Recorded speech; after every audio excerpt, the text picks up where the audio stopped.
Chcete začať predávať svoje handmade výrobky alebo sa vám nedarí? Mám pre vás 6 konkrétnych a praktických rád, ktoré by ste mali určite poznať. Volám sa Petra Rusnáková a už od roku 2015 vám pomáham predávať vaše výrobky. Doma aj v zahraničí. Na mojom blogu Som handmade tvorca nájdete desiatky článkov a návodov, ktoré vám pomôžu budovať vašu značku. Nezačínajte hneď s tým najzložitejším nápadom. Začnite s niečím, čo už viete vyrábať. Čo ste si už viackrát vyskúšali. Výrobok, ktorý viete vyrobiť opakovane, rýchlo a bez stresu. Tvorenie na predaj nie je to isté ako tvorenie pre radosť. Pri predaji potrebujete vedieť vyrobiť výrobok aj 10 krát za sebou, rovnako kvalitne a rovnako rýchlo. Jednoduchý výrobok vám pomôže rozbehnúť predaj a získať spätnú väzbu. A až potom môžete testovať novinky a náročné limitované edície. Skôr než pridáte nový produkt do obchodu, skúste sa na chvíľu zastaviť. Viete, komu ho vlastne predávate? Nie, odpoveď nie je komukoľvek, kto si ho kúpi. Ak chcete predávať efektívne, potrebujete si jasne pomenovať svojho ideálneho zákazníka. Predstavte si ho. Je to mladá mamička, ktorá hľadá darčeky na poslednú chvíľu? Alebo minimalistka, ktorá miluje prírodné doplnky? Či kreatívna študentka, ktorá zbožňuje digitálne nálepky a plánovanie? Keď viete, kto kupuje vaše výrobky, viete si lepšie nastaviť cenu, popis aj celý marketing. Neponúkajte všetkým. Predávajte iba tým, ktorí váš výrobok naozaj hľadajú. Máte pocit, že vaše výrobky nikto nekupuje, lebo sú drahé?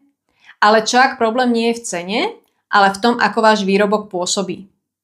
Zákazník nekupuje len náušnice, sviečku alebo zápisník.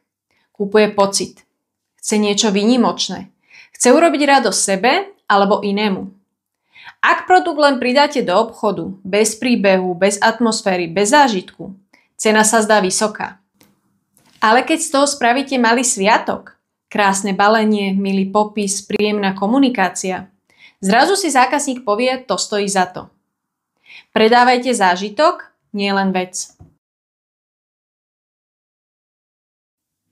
Ak máte pocit, že by ste mali byť na Instagrame, na Facebooku, TikToku, Pintereste a ešte aj posielať newsletter, nie ste v tom sami. Ale pravda je taká, že nemusíte byť všade. Sociálne siete sú len nástroje. Dôležité je, kde sa nachádza váš zákazník a čo všetko zvládnete. Vyberte si jednu alebo dve platformy, na ktorých vám je prirodzené komunikovať.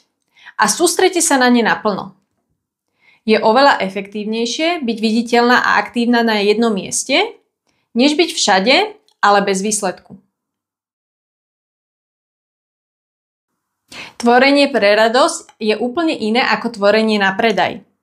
Ak chcete, aby vám tvorba zarábala, musíte riešiť ceny, fotografie, popisy, balenie, odosielanie aj propagáciu. Neznamená to ale, že radosť musí zmiznúť. Len sa k nej pridajú povinnosti a zodpovednosť. Ak chcete, aby vám vaše výrobky prinášali príjem, je čas začať svojej tvorbe pristupovať inak.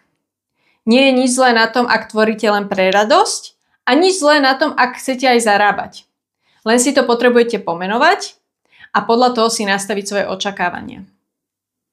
Ak ste sa v týchto slovách našli, veľmi sa teším. Nezabudnite sa prihlásiť na odber, aby vám neunikli ďalšie videá. A napíšte mi do komentára, ktorá z týchto rád s vami najviac zarezonovala. A ďalšie otázky o predaji vašich výrobkov.